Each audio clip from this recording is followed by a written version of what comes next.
आज पहली गोल फिक्र रूस यूक्रेन वॉर की करते हैं। यहां पर छिड़ी जंग हर गुजरते दिन के साथ भयानक होती जा रही है।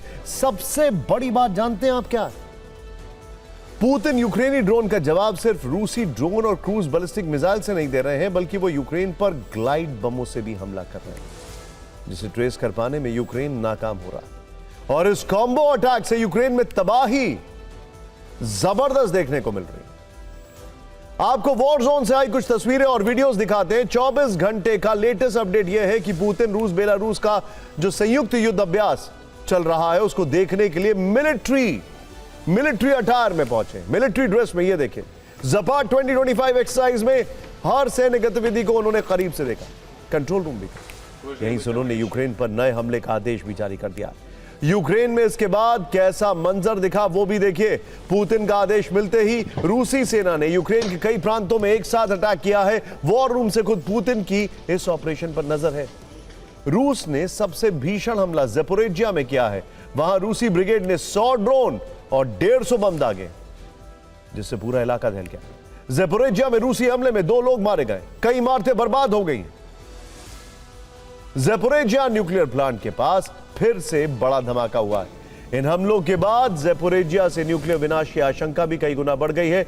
IAEA की टीम ने वहां पर शेलिंग की पुष्टि की है। पूर्वी यूक्रेन में भी रूस ने विध्वंसक हमला किया है। यूक्रेन के एम्युनिशन डिपो पर हमले का दावा किया गया है। रूसी ड्रोन वर्षा की वजह से राजधानी कीव की कई इमारतों में भीषण आग लग गई है। खार्किव में रूसी हमले की वजह से यूक्रेन की यूनिवर्सिटी तबाह हो गई है। खैरसोन में रूस ने कैब बमों से विस्फोट किया है। हमले में 3 नागरिक मारे गए हैं। चरकासी में रूस ने यूक्रेन के पावर स्टेशन को टारगेट किया है। डोनेस्क में फैब 3000 बमों से हमला कर रूस ने यूक्रेनी टुकड़ी को खत्म कर दिया है। सूमी में रूस ने यूक्रेनी फोर्सेस के हथियार गोदाम को जला दिया है। कुल मिलाकर पूरे यूक्रेन की बात करें तो बीते 48 घंटे में आप देखिएगा, जो लोग रशिया की मिलिट्री पावर को लेकर सवाल खड़े करते हैं उनको यह डिटेलिंग जरूर देखनी चाहिए। पिछले 48 घंटे में यूक्रेन पर 500 से ज्यादा ड्रोन, 300 से ज्यादा ग्लाइड बम और करीब 30 मिसाइलों से हमला किया। सीरियल विस्फोट की वजह से आधे यूक्रेन में विनाश का मंजर दिख रहा है। और यह 2 दिन की तबाही नहीं है। यूक्रेनी प्रेसिडेंट ज़ेलेंस्की की माने तो सितंबर के 2 हफ्तों में ही रूस ने यूक्रेन पर अब तक 3500 से अधिक ड्रोन अटैक किए हैं, 190 मिसाइलें लॉन्च की हैं और 2500 से अधिक शक्तिशाली ग्लाइड बम दागे। रूस के इन बारूदी तेवरों से आप समझ सकते हैं कि यह जंग अब उस दिशा की ओर मुड़ चुकी है जहां से शांति के रास्ते पूरी तरह बंद होते दिखाई पड़ रहे हैं। शांति के प्रयासों के बीच रूस अचानक से यूक्रेन पर इतना आक्रामक क्यों हुआ है? इसकी कई वजह। 2 दिन पहले ही यूक्रेन ने रूस पर 361 ड्रोन हमले किए। यूक्रेन के ड्रोन हमलों से रूस की किर्शी तेल रिफाइनरी में भीषण आग लगी। किर्शी तेल रिफाइनरी उत्तर पश्चिम लेनिनग्राद में स्थित है और रूस के बड़े तेल उत्पादन यूनिट में स्थित। यहां हर वर्ष करीब 1.77 करोड़ मैट्रिक टन यानी करीब लगभग प्रतिदिन 3,55,000 बैरल कच्चे तेल का उत्पादन होता है। यहां हुए हमले के वीडियो आप टीवी स्क्रीन पर देख सकते हैं। ये देखिए, देख रहे हैं आप? रूस दुनिया का दूसरा सबसे बड़ा कच्चा तेल निर्यातक देश है। सऊदी अरब के बाद रूस का स्थान दूसरे नंबर पर आता है। यूक्रेन पूरी कोशिश में है कि वो रूस की इस नब्ज को लॉक कर दे, जिससे रूस बातचीत की टेबल पर आ जाए। इसी कारण से यूक्रेन 45 दिनों में रूस के 12 ऑयल रिफाइनरी पर अटैक कर चुका है। 12 तेल रिफाइनरी पर 17 ड्रोन हमलों से रूस में हड़कंप है। रूस के कुल तेल शोधन क्षमता का 42% हिस्सा टारगेट हुआ, लेकिन रूस इस नुकसान के बाद भी यूक्रेन पर आक्रामक है। चुन चुनकर ड्रोन और मिसाइल अटैक कर और ग्लाइड बमों का अटैक चल रहा है। यूक्रेन से भीषण बदला लेने की कोशिश है। यूक्रेन को सपोर्ट करने वाले नेटो देश को ज़पाट 2025 युद्ध अभ्यास के जरिए वार्निंग दे रहा है।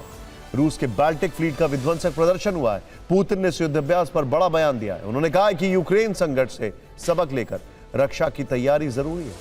दुश्मन के हमलों को नाकाम करने के लिए ही रूस बेलारूस मिलकर ज़पाट 2025 ड्रिल कर रहे हैं। रूसी संप्रभुता की रक्षा के लिए यह युद्ध अभ्यास किया जा रहा है। रूस की इसी आक्रामकता से नेटो देश भी भयभीत है।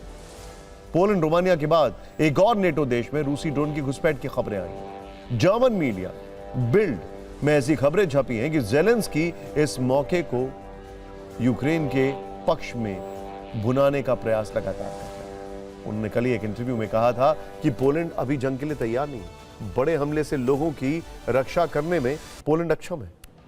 यूक्रेन ने हाल ही में 810 में से 700 रूसी ड्रोन नष्ट किए हैं, जबकि पोलैंड 19 में से सिर्फ 4 ड्रोन मार पाया।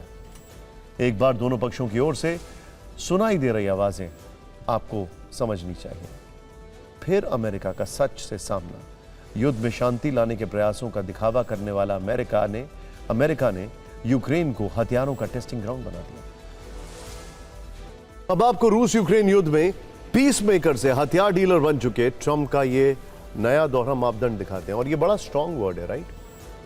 लेकिन इसके पीछे के फैक्ट्स क्या है वो देखते हैं। देखिए, रूस यूक्रेन युद्ध में शांति लाने के लिए ट्रंप ने पुतिन को अलास्का में बुलाया। ये वीडियो वहीं का हमने लाइव कवरेज की, इस चैनल पर आपको दिखाया, इस शो में आपको दिखाया। यहां पुतिन से बातचीत करने के बाद ट्रंप ने फिर जेलेंस्की को व्हाइट हाउस आने का निमंत्रण दिया। जेलेंस्की तब कई यूरोपीय नेताओं के साथ ट्रंप से मिलने गए। उस समय दोनों ही समिट में जो बातें हुई थी उससे लग रहा था कि ट्रंप वाकई युद्ध में सीज फायर कराने के लिए गंभीर प्रयास कर रहे हैं।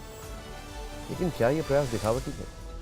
क्योंकि ट्रंप एक तरफ तो शांति की बातें करते हैं, दूसरी ओर अमेरिका यूक्रेन को हथियारों की नई सप्लाई करने जा रहा है। ट्रंप के कार्यकाल में पहली बार यूक्रेन के लिए अमेरिकी हथियार सहायता के पहले पैकेज को मंजूरी दे दी गई है।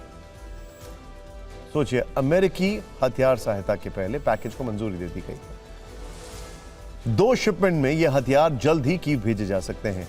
अमेरिका डायरेक्ट यह हथियार यूक्रेन को नहीं भेजेगा, बल्कि इसके लिए यूरोपीय देशों का चैनल खोला जाएगा।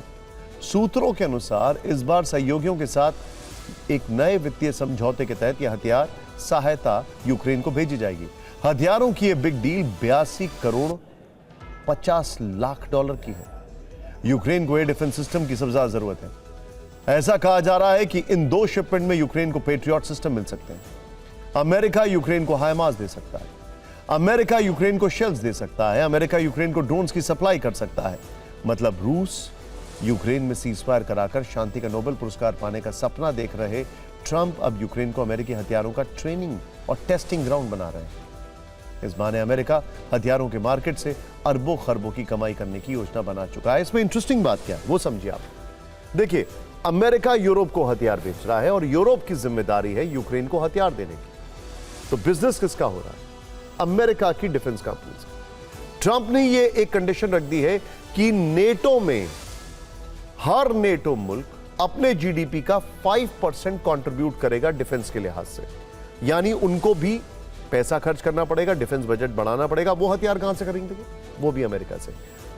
सम टोटल फायदा अमेरिका की डिफेंस इंडस्ट्री का होगा, जिसे कहा जाता है मिलिट्री इंडस्ट्रियल कॉम्प्लेक्स, MIC।